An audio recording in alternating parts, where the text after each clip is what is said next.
Hello दोस्तों, हमारे YouTube channel में आपका स्वागत है। जैसा कि हम आपको छात्रावास अधीक्षक और पंचायत सचिव इसके लिए वीडियो पढ़ा रहे हैं, जिसमें आपने पिछले सेशन में हमारी 76 तक सीरीज़ देख ली है, जिसमें आज हमको 77 क्वेश्चन से शुरू करना है। ये मध्य प्रदेश में जितनी भी पर्यटन संबंधित स्थल हैं उससे जुड़ी हुई वीडियो है, जो आपके एमपी जीके, जहाँ भी एमपी जीके का काम होगा सभी जगह आपको काम में आएगी। विदेशी पर्यटकों के लिए मध्य प्रदेश का कौन सा पर्यटन स्थल सर्वाधिक आकर्षण का केंद्र है? तो कौन सा है? इसका राइट आंसर खजुराहो रहेगा। अब यहाँ पर आप ये सभी इसको देखकर पढ़ सकते हैं। अब अगला क्वेश्चन है, निम्नलिखित में से कौन सा विश्व धरोहर स्थल नहीं है? तो कौन सा विश्व धरोहर स्थल नहीं है आपको बताना होगा। देखिए, विश्व में मध्य प्रदेश से 3 ही चीज़ें विश्व धरोहर स्थल में आ सकती हैं। एक खजुराहो के मंदिर, सांची का स्तूप, भीमबेटका की गुफाएं, जबकि मांडू का महल विश्व धरोहर स्थल में शामिल नहीं है। अब इनको जब विश्व धरोहर स्थल में शामिल किया गया उसका सन भी याद रखिए। तो देखिए, सबसे पहले खजुराहो को किया गया 1986 में, फिर सांची के स्तूप को विश्व धरोहर सूची में शामिल किया गया 1989 में, और भीमबेटका की गुफाओं को 2003 में शामिल किया गया। अगला क्वेश्चन है, पचमढ़ी इस पर्वत श्रृंखला पर स्थित है। तो पचमढ़ी कौन सी पर्वत श्रृंखला पर स्थित है? इसका राइट आंसर सही रहेगा, सतपुड़ा। ये मध्य प्रदेश का एकमात्र हिल स्टेशन है, ये सतपुड़ा पर्वत श्रृंखला में स्थित है। अगला क्वेश्चन है, श्वेत संगमरमर के पहाड़ कहाँ पर स्थित हैं? तो श्वेत संगमरमर के पहाड़ कहाँ पर स्थित हैं? अगर मान लीजिए इसके 2 ऑप्शन देते हैं, जबलपुर और दूसरा है भेड़ाघाट, तो यहाँ पर अगर पहला इसका मेन आंसर रहेगा आपका इसका सही रहेगा, लेकिन अगर भेड़ाघाट वहाँ पर ना दिया हो तो आपको जबलपुर टिक करना हो, और अगर कहीं ऐसा आ जाए कि दोनों ऑप्शन दिए हों तो आपको जो भेड़ाघाट दिया है वो टिक करना है, जबलपुर टिक नहीं करना है। ये बात याद रखिए। मध्य प्रदेश में जबलपुर नगर से मात्र 23 किलोमीटर की दूरी पर नर्मदा नदी पर स्थित भेड़ाघाट संगमरमर की चट्टानों के पहाड़ हैं, जो पर्यटकों के लिए काफ़ी आकर्षण का केंद्र है। ये यहाँ पर नर्मदा नदी धुआंधार जलप्रपात भी बनाती है। मध्य प्रदेश का प्रथम पर्यटन नगर कौन सा कहलाता है? तो मध्य प्रदेश का प्रथम पर्यटन नगर कौन सा कहलाता है? शिवपुरी। पुरातत्व महत्व वाला स्थान मदन महल किला कहाँ स्थित है? तो देखिए, सबसे पहले तो मदन महल के बारे में आपको जानकारी होना चाहिए कि मदन महल कहाँ पर स्थित है। तो मदन महल आपका कहाँ पर स्थित है? सबसे पहले तो जबलपुर में, और ये राजा मदन शाह के नाम से बना हुआ है, यानी राजा मदन शाह ने इसका निर्माण करवाया। मध्य प्रदेश के किस किले को भारत का जिब्राल्टर कहा जाता है? तो किसको कहा जाता है? ये हमने आपको पिछले क्वेश्चन में भी पढ़ाया था, ग्वालियर के किले को, और देखिए बहुत सारी परीक्षाओं में आ भी चुका है। तो इसका निर्माण किसने करवाया था? राजा सूरजसेन ने। ऐसा कहा जाता है कि राजा सूरजसेन को एक बहुत ही गंभीर बीमारी हो गई थी, जिसके कारण वो ग्वाल ऋषि के पास पहुँचे। उन्होंने उनको उसका उपचार बताया, और साथ ही एक शर्त रखी कि ये उपचार हम तभी आपको बताएंगे जब आप एक किले का निर्माण करवाएंगे। जहाँ पर वो किला निर्मित होगा उस जगह का नाम ग्वाल ऋषि के नाम पर रखा जाएगा, इसलिए ग्वालियर को ग्वाल ऋषि के नाम से भी जाना जाता है। यानी ग्वालियर जो आपका बना है वो। और यहाँ पर दूसरी बात, जो ग्वालियर के पास में एक पर्वत है, उस पर्वत पर जो ग्वाल ऋषि थे और वो पूजा भी किया करते थे, उस पर्वत का नाम था गोपचाल पर्वत। तो यहाँ पर ये आपको ग्वालियर के बसने का कारण पता लग गया होगा, और ग्वालियर के किले के निर्माण की कहानी भी पता लग गई होगी। मध्य प्रदेश में ऐसे पर्यटन स्थल को बताइए जो अपने मंदिरों के लिए बहुत ही प्रसिद्ध है या जाना जाता है। तो खजुराहो ऐसी जगह है जो अपने मंदिरों के लिए प्रसिद्ध है और जो विश्व में अपने मंदिरों के लिए प्रसिद्ध है। केवल भारत में ही नहीं, पूरे विश्व के पर्यटन यहाँ पर इनकी जो मंदिरों की अद्भुत नक्काशी है, जिसको नागर शैली में ये बने हुए हैं। ये बात एक याद रखिएगा, क्योंकि ये क्वेश्चन आता है कि खजुराहो के मंदिर किस शैली में बने हुए हैं। तो नागर शैली में बने हुए हैं। और इनको सबसे पहले किसने बनवाया था? तो राजा धंग ने इनको बनवाया था, ये याद रखिएगा। मध्य प्रदेश में सांची के स्तूप का निर्माण किस शताब्दी में हुआ? मोस्ट इम्पोर्टेंट प्रश्न है। सबसे पहले तो आप सभी को मालूम ही होगा कि इसका जो सांची के स्तूप का निर्माण सम्राट अशोक मौर्य ने करवाया था, और जो तीसरी शताब्दी में करवाया गया, और अब इसे विश्व धरोहर सूची में शामिल किया गया, और ये रायसेन जिले में स्थित है। यहाँ पर बौद्ध धर्म का ये सबसे बड़ा स्तूप है। यहाँ पर महामोगलियान की अस्थियाँ रखी हुई हैं। ये सभी चीज़ें आपको याद रखनी होगी, नहीं तो कहीं से भी क्वेश्चन बन के आएगा, वो बाहर चला जाएगा। अगला क्वेश्चन है, मध्य प्रदेश में यूनेस्को द्वारा कितने स्थलों को विश्व पैतृक सूची में स्थान दिया गया? तो कितने चीज़ों को दिया गया है? 3। कौन कौन सी? एक हो गई खजुराहो जो जिला छतरपुर में है, दूसरी है आपकी सांची जो जिला रायसेन में है, और तीसरा भी आपकी भीमबेटका जो जिला रायसेन में ही है। पचमढ़ी किस जिले में स्थित है? तो आप सभी को मालूम है, देखिए अधिकतर लोगों को क्या मालूम रहता है कि पचमढ़ी एक हिल स्टेशन है, लेकिन अधिकतर लोगों को ये मालूम नहीं है कि पचमढ़ी कौन से ज़िले में पड़ती है। तो पचमढ़ी आपकी कौन से ज़िले में आएगी? होशंगाबाद में आती है, और ये मध्य प्रदेश का एकमात्र हिल स्टेशन है। यहाँ पर जो पचमढ़ी है उसमें जो पांडव की गुफाएं हैं वो आकर्षण का केंद्र हैं, और मध्य प्रदेश में पांडव की गुफाएं एक ही जगह पर हैं, पचमढ़ी में। और दूसरी बात, इसमें सबसे ऊंची पर्वत चोटी धूपगढ़ भी स्थित है। चित्रकूट किस नदी के किनारे बसा हुआ? तो चित्रकूट आपका मंदाकिनी नदी के किनारे बसा हुआ है। अब सवाल उठता है कि चित्रकूट आपका कौन से ज़िले में पड़ता है और कौन से प्रदेश में? तो सबसे पहले आपको ये देखना है कि चित्रकूट कहाँ पे पड़ता है? मध्य प्रदेश में, और मध्य प्रदेश के सतना ज़िले में है। एक चित्रकूट आपका उत्तर प्रदेश में भी पड़ता है, नहीं तो कभी आप कहें, और वो भी उत्तर प्रदेश की सीमा से लगा हुआ। चूँकि देखिए पहले ऐसी कोई व्यवस्था नहीं थी कि जो चीज़ उत्तर प्रदेश या मध्य प्रदेश, ऐसी कोई व्यवस्था नहीं थी। पहले छोटे छोटे प्रांत हुआ करते थे। तो चित्रकूट जो बंटवारे में आया है, आधा मध्य प्रदेश को चला गया है, आधा कुछ हिस्सा उसका उत्तर प्रदेश में भी गया है।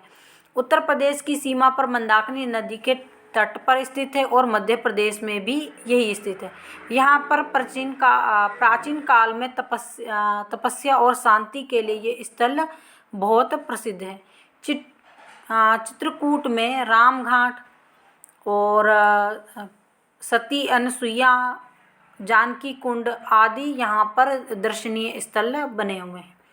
भीमबेटका क्यों प्रसिद्ध है? आप सभी को मालूम है, गुफाओं में पत्थरों पर कलाकृतियों के लिए प्रसिद्ध है।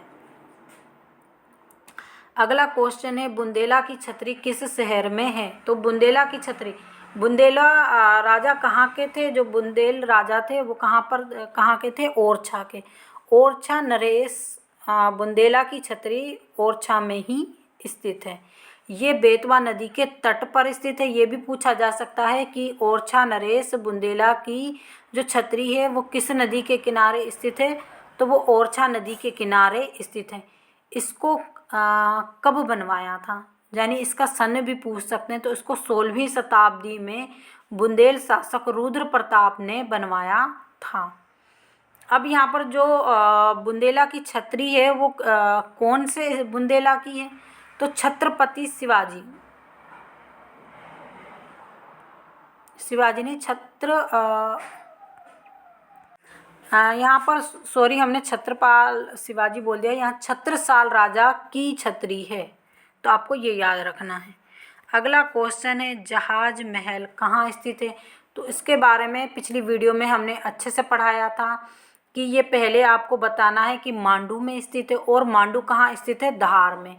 अब यहाँ पर धार में और भी चीज़ें हैं, जहाज महल, हिंडोला महल, होशंग शाह का मकबरा, जामा मस्जिद, अशरफी महल, रानी रूपमती का महल, नीलकंठ आदि प्रसिद्ध स्थल हैं। ये चीज़ें भी आपको याद रखना होंगी। पचमढ़ी की प्रसिद्धि का कारण क्या है? एक सुंदर पहाड़ी जगह यानी एक हिल स्टेशन इसकी प्रसिद्धि का कारण है। अमरकंटक की प्रसिद्धि का क्या कारण है? तो अमरकंटक क्यों प्रसिद्ध है? यहाँ पर नर्मदा नदी का उद्गम हुआ था। जो नर्मदा नदी है मध्य प्रदेश की जीवन रेखा कहलाती है। और जो अमरकंटक है, ये क्वेश्चन पूछा जाता है, जो अमरकंटक है वो किन पर्वत श्रृंखलाओं में स्थित है? तो मेकल पहाड़ियों या मेकल पर्वत श्रृंखलाओं में स्थित है। और अमरकंटक कौन से ज़िले में पड़ता है? तो अमरकंटक अनूपपुर जिले की पुष्पराजगढ़ तहसील में स्थित है। और ये पुष्पराजगढ़ जिले की दक्षिणी पूर्वी भाग में स्थित है। इसके अलावा अमरकंटक से 2 नदियाँ नर्मदा के अलावा और भी बहती हैं। तो ये आपकी 2 नदियाँ और भी बहती हैं। तो केवल नर्मदा का ही उद्गम नहीं हुआ है, सोन भी यहाँ से निकलने वाली महत्वपूर्ण नदी मानी जाती है। और यहाँ पर नर्मदा कुंड भी दर्शनीय स्थल है। अगला क्वेश्चन है हमारा, अशरफी महल कहाँ स्थित है? तो हमने अभी बताया आपको अशरफी महल कहाँ स्थित है। शायद ऊपर ये क्वेश्चन में नहीं दिया हुआ था। अशरफी महल मांडू में स्थित है। और अशरफी महल के कारण ही इसे सिटी ऑफ जॉय यानी धार को या मांडू को, ये मांडू को ही बोला जाता है, सिटी ऑफ जॉय कहलाता है। और मांडू कहाँ स्थित है? धार में। अब जो अशरफी महल है अपनी बनावट और बेलबूटी की पिचकारी के कारण प्रसिद्ध है। यहाँ पर सबसे पहली बार मध्य प्रदेश में ऐसे महल का निर्माण करवाया जिसमें बेलबूटी बनाई गई थी और जालीदार खिड़कियाँ यहाँ पर स्थित है। बाबा साहबुद्दीन की मज़ार कहाँ पर स्थित है? तो बाबा साहबुद्दीन का मेला भी लगता है। ये क्वेश्चन मेले में भी आता है। जो मेला लगता है ये 4 दिन का, जो मुसलमानों में, मुस्लिम समाज में लगता है उर्स, उसको कहा जाता है। यहाँ पर बाबा साहबुद्दीन का मेला प्रतिवर्ष फरवरी माह में 4 दिन के लिए लगाया जाता है। और बाबा साहबुद्दीन की जो मज़ार है वो कहाँ पर स्थित है? नीमच ज़िले में। तो यहाँ पर जो बाबा साहबुद्दीन थे वो सूफ़ी संत थे। और इनके बारे में ये भी बोला जाता है वे सैनिक थे और अफसरों को अपने चमत्कार दिखाया करते थे।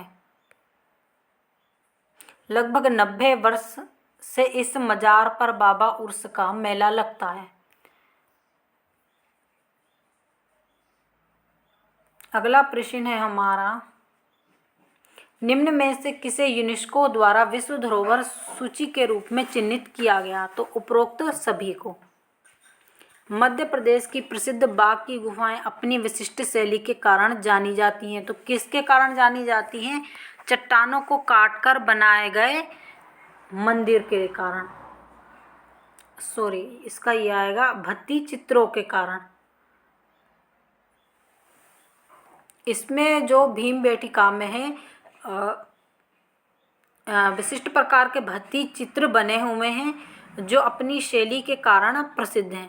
बौद्ध धर्म से संबंधित इन गुफाओं के चित्र अजंता की गुफाओं के समक्ष माने जाते हैं। ये 4वीं या 5वीं शताब्दी में निर्मित किए गए थे। इनकी खोज 1818 में की गई थी। अगला क्वेश्चन है, महारानी लक्ष्मीबाई की समाधि कहाँ पर स्थित है? तो महारानी लक्ष्मीबाई की समाधि कहाँ पर स्थित है? ग्वालियर में। ऊपर का क्वेश्चन है, खजुराहो स्मारक समूह को यूनेस्को द्वारा घोषित क्या किया गया? तो विश्व संपदा के रूप में घोषित किया गया यूनेस्को ने। अगला क्वेश्चन है आपका, भीमबेटका की गुफाएं कहाँ स्थित हैं? तो भीमबेटका की गुफाएं कहाँ स्थित हैं? अब्दुल्लागंज, रायसेन में। आसिरगढ़ का किला किस जिले में स्थित है? तो इसके बारे में हम पहले भी आपको पढ़ा चुके हैं कि आसिरगढ़ का किला बुरहानपुर में स्थित है। इनका सही मिलान करना है आप सभी को।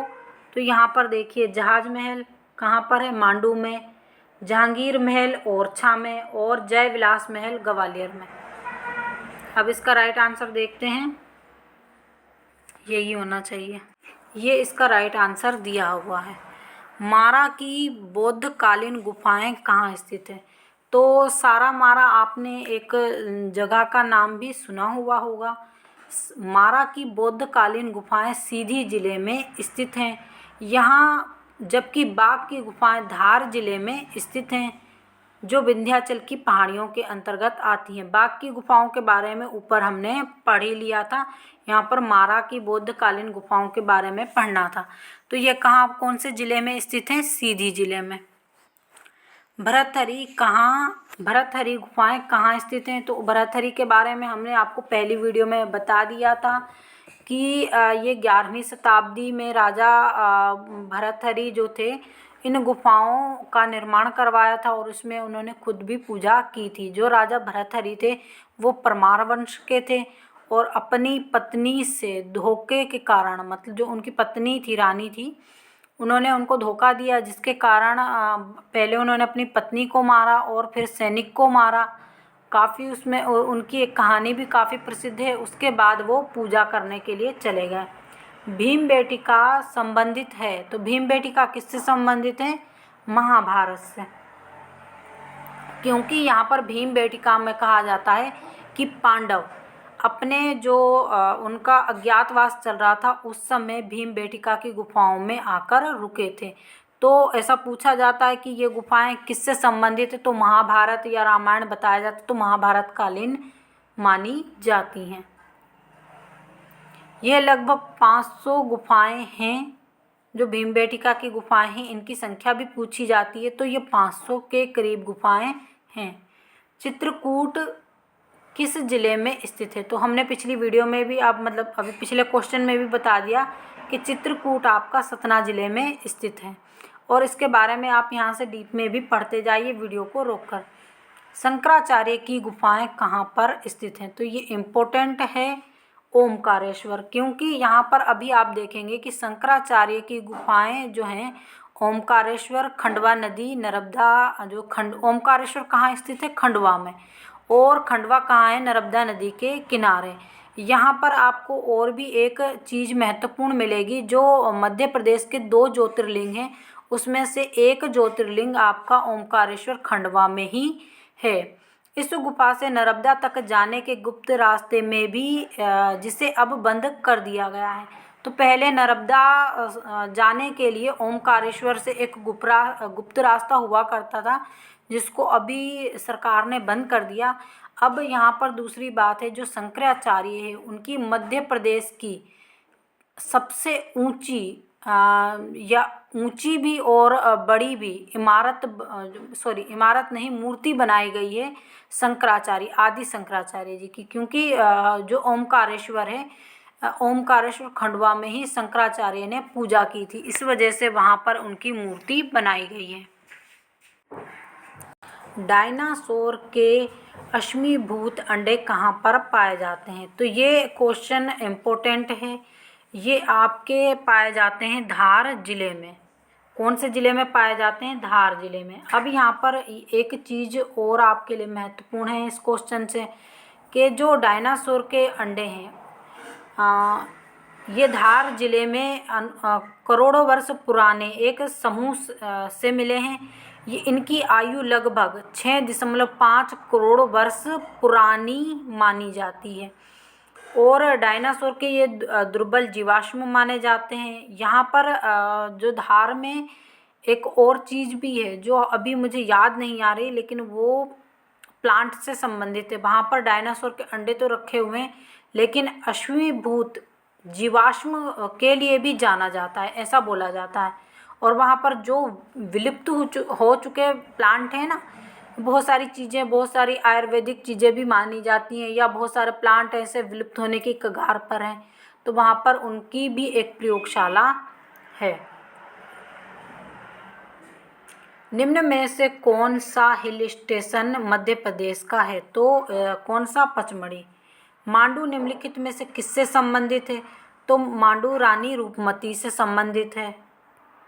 उदयगिरी की गुफाएं मध्य प्रदेश के कौन से जिले में पाई जाती हैं? तो उदयगिरी की गुफाएं मध्य प्रदेश के विदिशा जिले में पाई जाती हैं।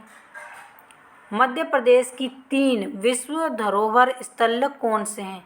खजुराहो, सांची और भीमबेटका। भीमबेटका गुफाएं किसके लिए प्रसिद्ध हैं?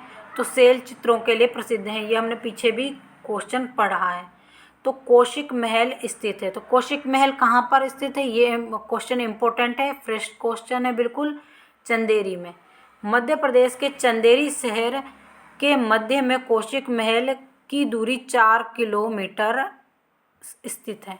तो यानी जो चंदेरी शहर है वो कौशिक महल से कितना किलोमीटर दूर है? केवल 4 किलोमीटर। इस महल को 1445 में मालवा के मोहम्मद खिलजी ने बनवाया था।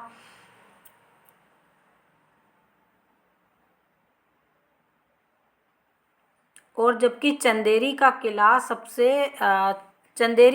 चंदेरी का सबसे प्रमुख आकर्षण का केंद्र है। भीमबेटिकाओं की खोज किसने की थी? तो भीमबेटिका की खोज किसने की थी? V.S. वाडेंकर ने। ये क्वेश्चन मोस्ट इम्पोर्टेंट है, हमेशा ही आता है पेपरों में। आप कोई सा भी पेपर उठाकर देख लीजिए। भीमबेटिका की पूर्व ऐतिहासिक गुफाओं की खोज किसने की थी या कौन से सन में हुई थी? तो इसके बारे में भी आपको मालूम होना चाहिए। 1957 में अब्दुल्लागंज के पास रायसेन जिले में भीमबेटिका की खोज की गई थी V.S. वाडेंकर के द्वारा।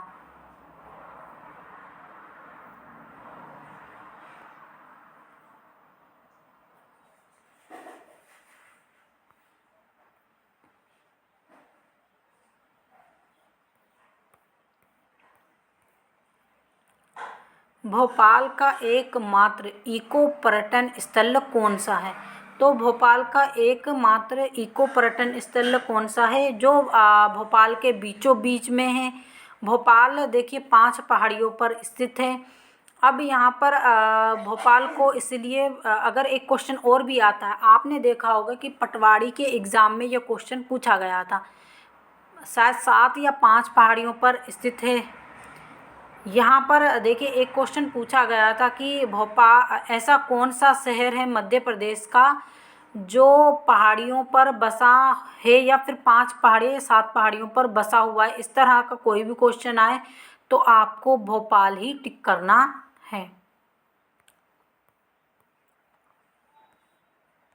अगला क्वेश्चन है पांडव की गुफाएं पाई जाती हैं। तो पांडव की गुफाओं के बारे में हमने पिछले कई क्वेश्चनों में बता दिया है आपको। पचमढ़ी में रूपमती मंडप स्थित है। तो रूपमती महल जहाँ स्थित होगा वहाँ ही रूपमती मंडप भी स्थित होगा। तो कहाँ पर स्थित है? मांडू में। तो आप मांडू के बारे में और भी चीज़ें यहाँ से अच्छे से पढ़ लीजिएगा। तो आज की हमारी श्रृंखला आपको कैसी लगी? अगली श्रृंखला में हम नेक्स्ट क्वेश्चन और लेके आएंगे और इसके जितने भी वीडियो बनेंगे पर्यटन स्थल के पूरे बना देंगे, क्योंकि पर्यटन स्थल से काफ़ी क्वेश्चन पूछे जाते हैं। तो आप लोगों को हमारी मेहनत को साकार करना है, अधिक से अधिक अभ्यर्थियों तक इसे पहुंचाना है और सभी को ये शेयर करना है। प्लीज़ वीडियो को देखिए और सभी तक ही शेयर कीजिए। Thank you.